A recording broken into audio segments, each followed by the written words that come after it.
You're listening to Tarazi Tuesdays with the Bible as literature.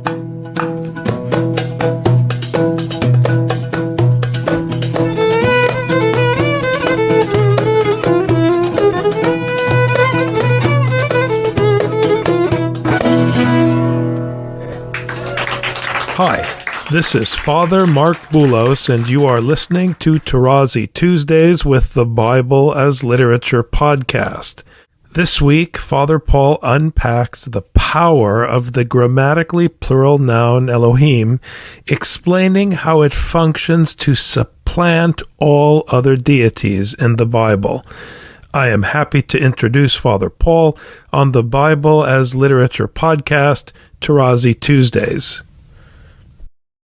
Hearing really/realistically a given text is to hear it through the ears of the original addressee, and thus within the parameters of that addressee's world, especially when it is different than ours. And I'm referring to the, factually speaking, rampant polytheism of the times. Like technically today, at least in Western culture, it's monotheism. God, there is one God. Already, that's a far cry from what you had in those times. Remember the famous story that is taught at the seminaries, that the Romans called the Christians atheist because they did not acknowledge the gods. So even the term, the original meaning of atheist is not anymore in our modern language. Atheists are the people who don't believe in the one God. So let me say this example to you, my hearers. When you hear and say atheist, the understanding is different as when it was used in those times. If this example doesn't convince you, then I cannot do anything about you. Just keep saying whatever you want to say. From my perspective, you don't want to learn. This is what it means. If one follows the classical Christian theological tenet that there is, if not cannot be but, one God, and thus the other so-called deities do not actually and factually exist, then how would a modern hearer put up with the endless passages that exude at every turn of Yahweh's battling and yelling at Baal? Check with Richard Benton and his Hosea chapter 2. How is it possible? Like when you keep talking about Baal and you tell me there is no Baal, it's just people believe in something that doesn't exist. All I'm saying, it doesn't make sense in the text. That's all I'm saying. Okay. So polytheism is assumed in the text, which, by the way, is more natural. Okay, you have a God for each area of, but then my take on Elohim is that purposely it was pluralized on two levels. Right from the beginning, your first encounter with the scriptural deity, let's call it this way, is Elohim, and 35 times in 34 verses. And then, in the majority, if you open Lisowski, under Elohim and El and Eloah and Ha-Elohim, by far the majority it is Elohim, which means it is the main word to speak in the Bible about him. And in my purview, my conclusion, that it was meant purposely and purposefully to eliminate functionally all the deities of the pantheon. Notice how Baal has to submit to his father El with the help of his sister Anat, meaning that the basic story of Baal in his accession to becoming a deity, you have already two other deities involved.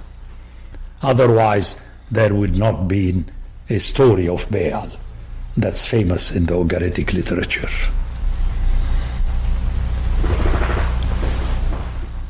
But in Scripture, Yahweh, who is described Baalically in Hosea chapter 2, is himself the scriptural El, as we shall see momentarily in Genesis 2:3. So notice in the Bible you have first Elohim. Yahweh comes secondarily, textually speaking, to Elohim. But in his first presentation, he is Elohim. So when this Yahweh is battling Baal in Hosea chapter 2, you, the hearer, have this knowledge of what Yahweh is and how ultimately Baal is no reference. But otherwise, he's telling the people, it is not Baal that's sending you the figs, I'm sending you the figs.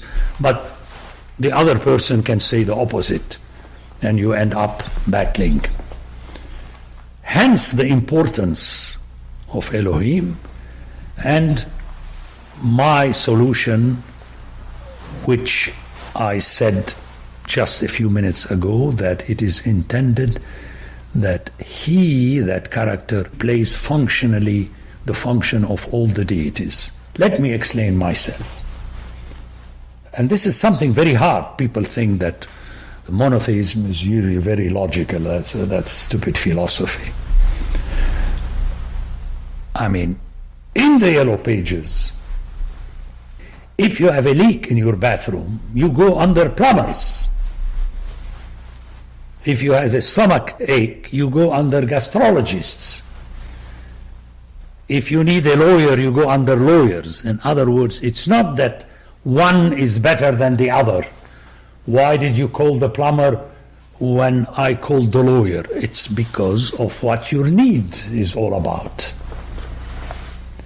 Now, what the Bible did, according to me, not through introducing the one God only, because I told you there are other gods in the Bible, but his name being plural forces you to understand that when you're dealing with him, it is as though you are dealing with all the other gods, or as though your neighbor, who still has his Elim, his Elohim, is dealing with his gods. Meaning, you have a plumbing problem, there is only one Elohim, which is oxymoronic in English, but this is how it sounds in Hebrew. You have one Elohim in the plural, and thus the whole thing is functional. And unless the people really digest what I mean by functionality, you're not hearing not only the Bible, you're not hearing any text, even in English, speaking to you, because you begin with assumptions. Now, I have a historical instance, which I quote all the time, very important. Augustine, who is no dummy, was a bishop in North Africa, and who was a pastor, like Chrysostom. I like both for this. And he would be preaching. Most of his people were fishermen, they go out. Notice how he's telling them. Now people are amazed today. How could he speak like this? He's contradicting himself. He tells them, now that I hammered time and again to you that there is one God, when you are out in the sea, in the open sea, and there is a wind and waves are all over you, do not appeal to Neptune. Why would he say that?